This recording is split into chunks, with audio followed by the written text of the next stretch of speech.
There are days when nothing is particularly wrong. No fight, no failure, no clear reason to feel uneasy. Yet beneath the surface of ordinary life, a quiet heaviness lingers, a kind of spiritual gravity. You might wake up and move through your routine, brushing your teeth, answering messages, showing up for work, and still feel like something is pressing down on your chest. Not painfully, not urgently, just enough to dull your joy, just enough to make everything feel slightly uphill. At first, you try to explain it. Maybe it's stress. Maybe you didn't sleep well. Maybe it's just one of those off days. But then the pattern repeats. The heaviness comes back, not with drama, but with familiarity, a subtle fog you can't shake. You find yourself overthinking small things, pulling away from connection, feeling more tired than the day should justify. And eventually, the mind does what it always does when it doesn't understand. It turns the confusion inward. Maybe I'm weak, maybe I'm lazy, maybe I just don't have what it takes to feel okay. But what if the weight you carry isn't even yours? We are taught to look for cause and effect inside our own lifetimes. But what if some of the emotional tension you're holding didn't begin with you? What if it started decades, even centuries before you took your first breath? Picture your body as a house, not a metaphorical one, a real architectural system. Rooms built by generations, emotional wiring laid down long before you moved in. You inherit this structure without ever being told that you didn't build it. And still, every creaking floorboard becomes your fault. Every draft of cold air, you're failing. Let me offer something more grounded. Think of a moment you've walked into a room after two people had an argument. They've already stopped speaking. Smiles may be on their faces, but the air is thick. You can feel it, without explanation. That's how unspoken emotion lingers, without language, without permission. Now imagine this same unseen energy traveling through families, across generations, passed down like genetic silence, grief that was never mourned, rage that had no safe outlet, shame that curled into secrecy and became tradition. We call this heaviness, anxiety, burnout, disconnection. But often, it is simply ancestral weight, a whisper of memory stored not in stories, but in muscle tone and emotional reflex. Your grandfather who was never allowed to cry, your great-grandmother who buried her desires beneath duty. They may be gone, but their survival patterns are not. They are alive in how you flinch when you're praised, in how you sabotage your own rest, in the way love feels safer when it's just out of reach. This isn't about blame. It's not about victimhood either. It's about recognition. You are not haunted. You are not cursed. You are not broken. You are receiving a signal, and until now, no one taught you how to decode it. The human nervous system is not just a reaction machine. It is a recording device. What isn't processed gets passed forward, not because of evil, not because of karma in the mystical sense, but because the system is trying to survive. That's all. You were born into a memory field, and you made the mistake all of us make, assuming every thought, every fear, every emotional habit was your own. But something inside you is beginning to question, to pause. And in that pause, something ancient begins to shift. You are not broken. You are the first engineer in your line to stop blaming the machine and start understanding its design. You are not here to escape your family. You are here to see the code they could not. There is no need to fix everything at once, no pressure to become perfect, just this quiet realization. Someone in every lineage wakes up. Someone becomes still enough to feel the signals others ignored, to ask, is this mine? To carry. If you're reading this, it may be you, not to be the hero, not to be the healer, just to be conscious. And consciousness, unlike trauma, doesn't need to be passed down. It is the point where the loop ends and something new begins. There is a kind of inheritance no one prepares us for. It doesn't come in the form of land deeds or jewelry. It doesn't get notarized or named in a will. It lives inside us, passed not through ceremony, but through silence. It's the way your mother flinched at raised voices and how you now shrink in arguments without knowing why. It's the way your father never asked for help and why your chest tightens every time you think about being vulnerable. This is the inheritance most of us carry. Not wealth, but wiring. Most people associate the word inheritance with value, assets, legacy, But in reality, every lineage hands down more than possessions. They hand down ways of being, emotional reflexes, worldviews, rules whispered in gestures, more than words. Most of us grew up under invisible contracts we never signed. Don't talk about feelings. Work hard, don't rest. Don't outshine the family. Suffering means you're doing it right. And because these codes were never questioned, they were accepted as truth. You didn't start those contracts, but they run in you, quietly, efficiently, like background code. You wake up believing your anxiety is personal, your fear of failure, your guilt for feeling joy, your resistance to change. It all feels like you, but most of it isn't. It's inherited emotional architecture, passed down like a script nobody rewrote. We like to believe we're individuals, that we make our choices with freedom. But the truth is, most people's lives are determined by scripts they didn't author. If your grandparents endured famine, you might instinctively hoard things. If your great aunt married for survival, you may carry a fear of choosing love over safety. These are not mystical ideas, they are patterns, and what hasn't been metabolized by one generation becomes the emotional burden of the next. It helps to think of your family not as a collection of people, but as a nervous system stretched over time. What doesn't get healed gets stored. What gets stored gets transferred. Emotional energy, like physical energy, doesn't disappear. It moves. It waits. It reappears until someone becomes conscious enough to feel it fully. But here's the most dangerous part. Because these inherited patterns feel familiar, we confuse them with love. If guilt was tied to love in your childhood, then guilt will feel like connection as an adult. If self-sacrifice earned affection from your parents, then your nervous system will chase that same pattern in relationships. These are not choices, these are downloads. Until you become aware, you will repeat them, not because they work, but because they feel known. And no one talks about this, not because they're hiding it, but because they never saw it. They were living inside the pattern, never above it. How could they name what they never examined? This is what makes you different. You are the point in the lineage where silence ends, where emotion gets named, where habits get questioned. You are the moment of clarity in a long chain of unconscious momentum, not because you are better, not because you are special, but because your timing has arrived. Consciousness moves when the system is ready, not before, not after. There is no need to confront your family.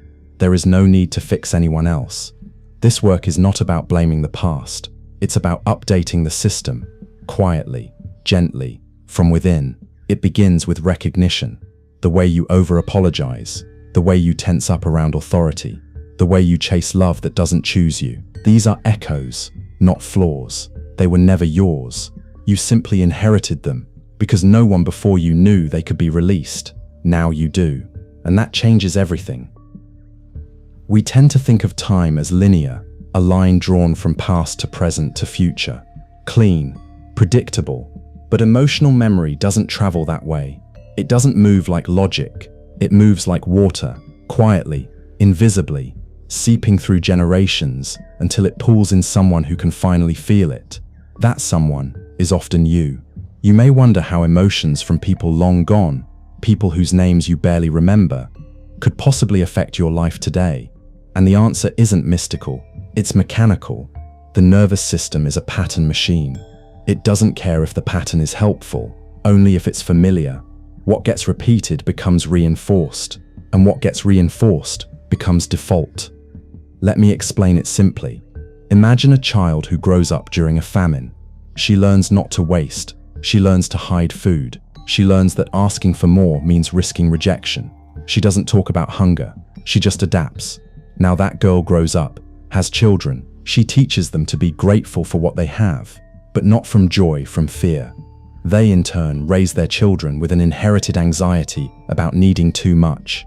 3 generations later, you find yourself hesitating to ask for a raise, apologizing for wanting more, feeling guilt when you treat yourself, and you think it's just low self-esteem.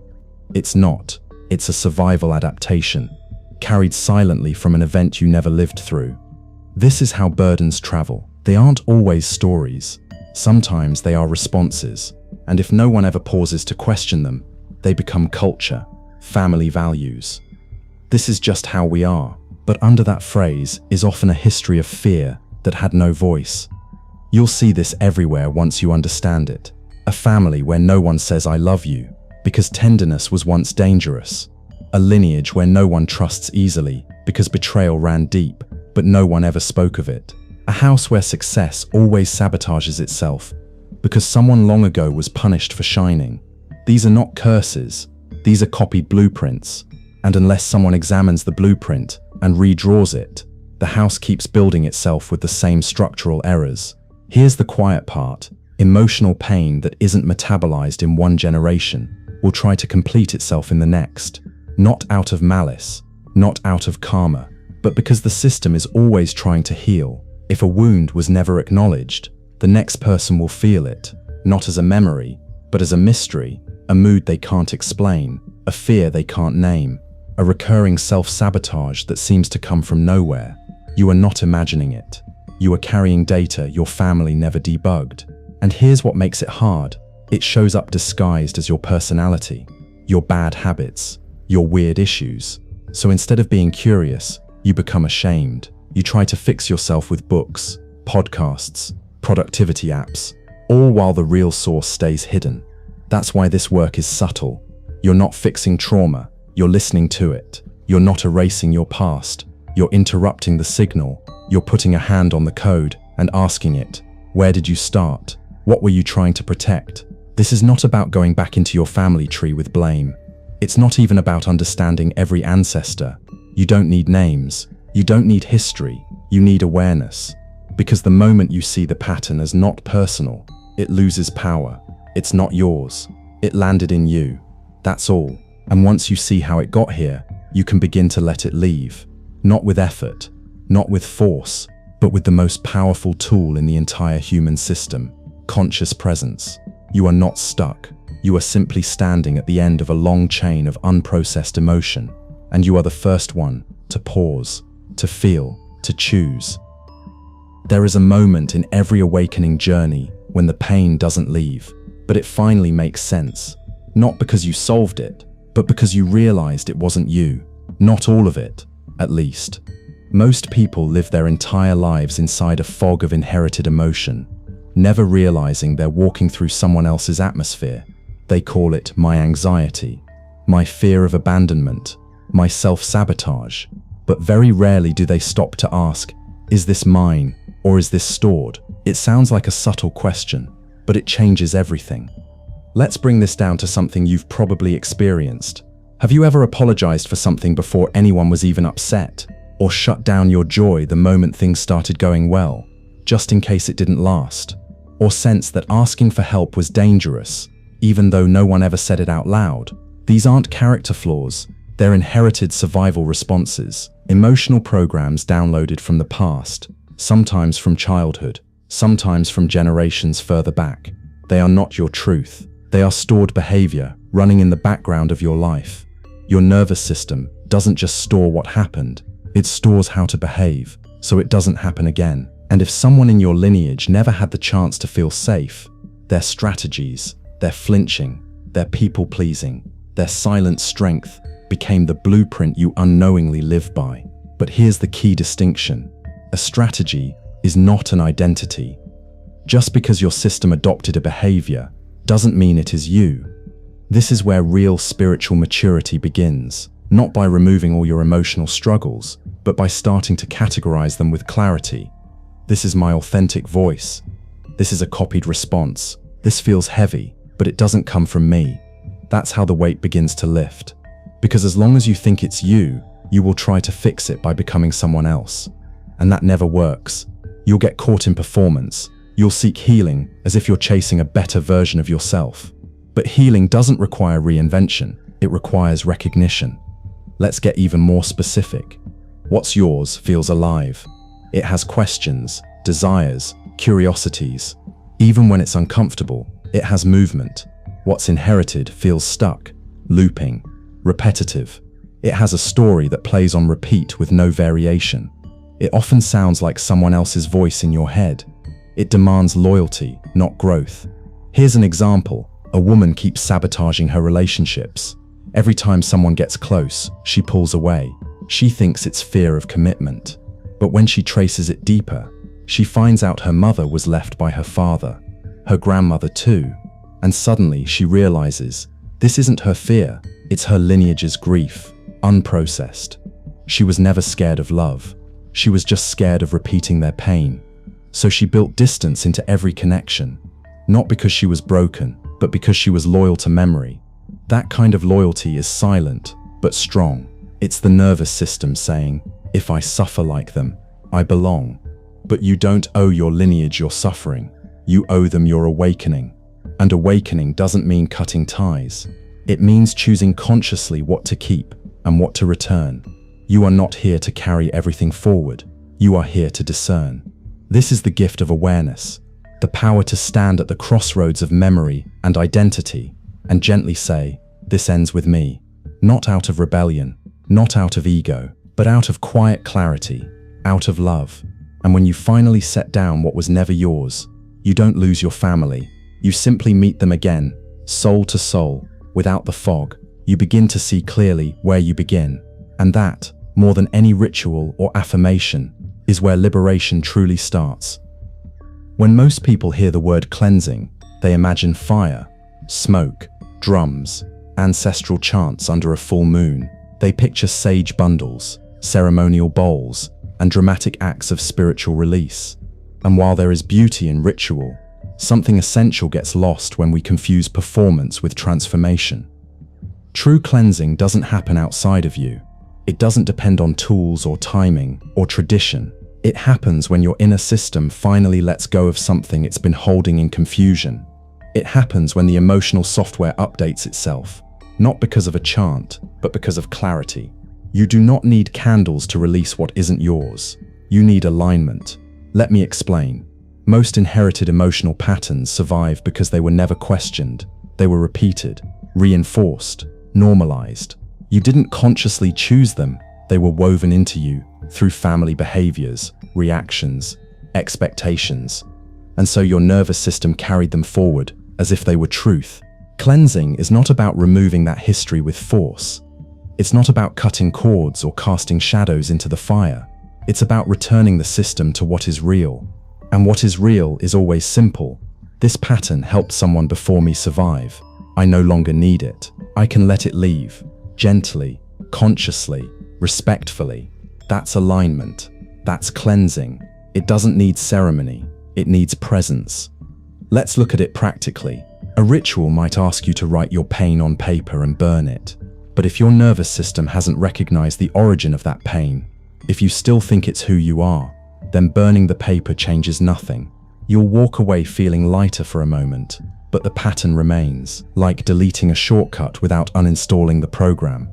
Now imagine this instead. You sit in stillness, not to meditate, not to escape, just to feel. You notice a part of you that always says yes, even when it means no. You don't judge it. You get curious. You remember your father, always overgiving, always saying yes. You realize this pattern didn't start in you. It landed in you. You breathe. You feel the weight of it. You say out loud or silently, I honor where this came from, and I choose not to carry it anymore.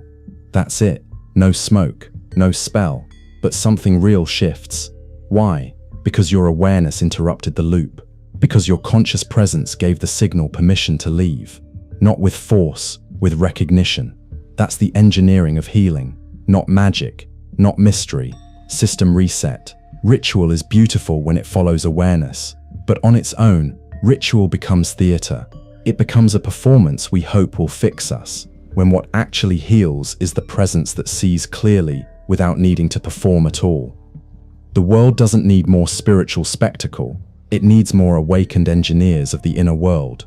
People who walk into their lineage with open eyes and say, I don't reject you.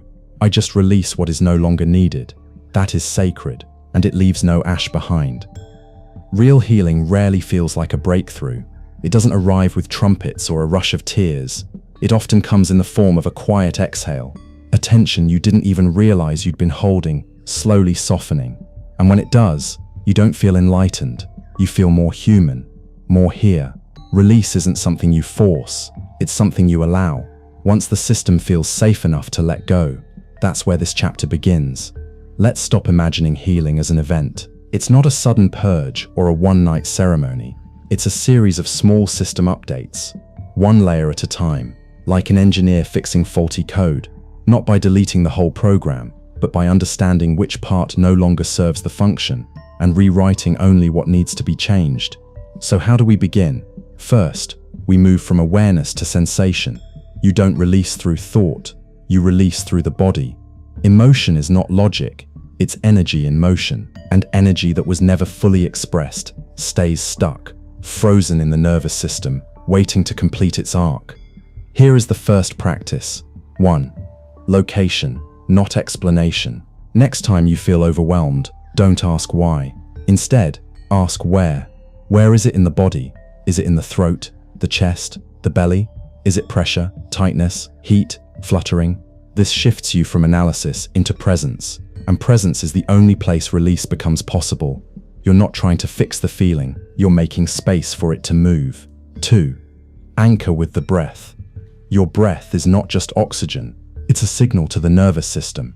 Short, shallow breath, equal sign danger. Slow, full breath, equal sign safety. You cannot release what the body believes is unsafe. So before you even try to let go of the emotion, teach the system that this moment is not a threat. 3 deep, slow breaths, in through the nose, out through the mouth. Simple, mechanical, powerful. 3. Acknowledge, without attachment. Once the sensation becomes clear, name it like you would a weather pattern. Not I'm sad, but sadness is here. Not I'm afraid, but fear is visiting me right now. This tiny linguistic shift creates space between identity and experience. You are not your emotion, you are the one witnessing it. That's engineering, that's system awareness. 4. Reclaim the choice. Every inherited emotional pattern once served someone. It was a solution, even if it's outdated now. So instead of rejecting it, thank it. I see you. I know you protected someone before me, but I don't need this strategy anymore. I choose differently now. Say it softly, out loud if you can. You're not casting it out, you're setting it down, like returning borrowed armor that no longer fits. 5. Movement equals sign, completion. Sometimes, what the system needs is physical. Shake your hands, walk slowly in silence, lie on the floor, let the energy finish its cycle. Emotion, like electricity, needs grounding. Stillness is beautiful, but sometimes motion is the way through. These are not techniques, they are alignment practices. They don't require perfection, only repetition, because healing doesn't happen from doing it right.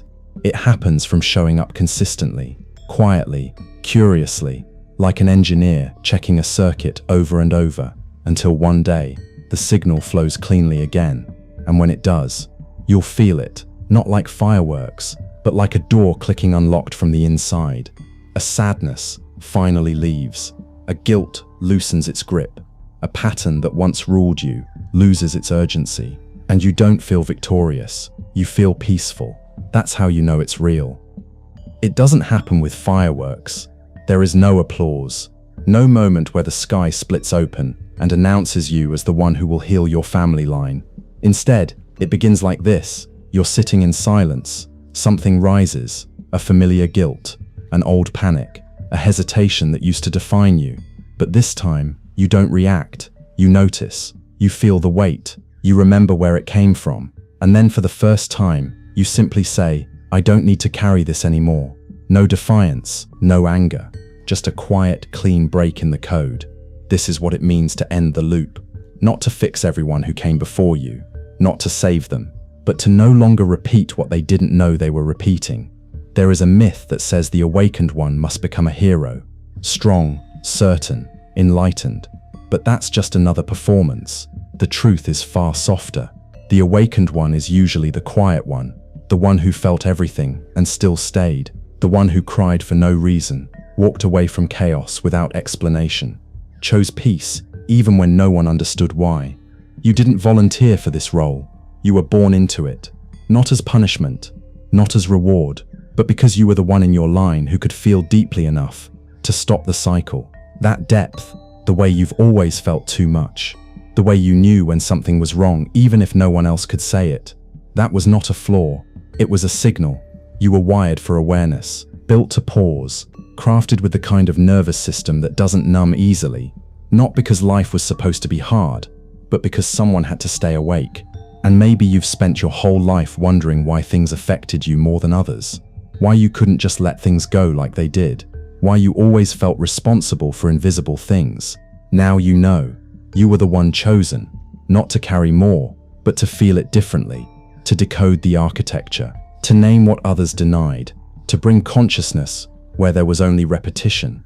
Not because you were better, but because you were ready. Your sensitivity is not weakness.